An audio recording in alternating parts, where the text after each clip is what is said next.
Il y a toute une vie sur les chemins de halage. Leur fréquentation a presque doublé en 4 ans. Des capteurs permettent en effet de dénombrer les usagers.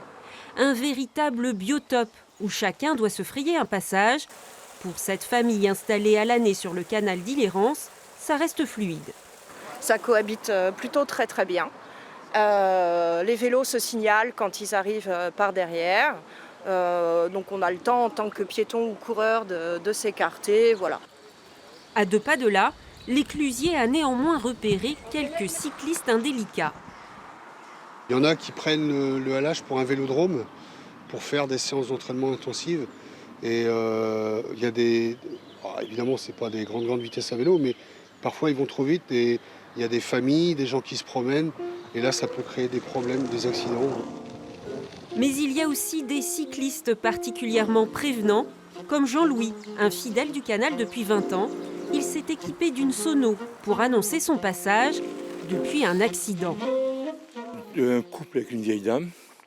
J'ai sonné, j'ai klaxonné, j'ai fait du bruit pour qu'il me voie. Il se retourne, il me voit. Le couple part à droite, la vieille dame part à gauche. Et au moment où j'arrive à 1,2 m, je leur dis surtout ne bougez pas, la vieille me traverse. Et donc je n'ai pas pu l'éviter, je l'ai pris avec l'épaule. Elle est partie dans le fossé, le nez cassé, et puis voilà. Mais c'est la seule fois où j'ai eu vraiment un problème. Aux portes de Rennes, sur la Vilaine cette fois, du monde, beaucoup de monde, mais pas de carambolage, quiétude des lieux, y compris pour les marcheurs.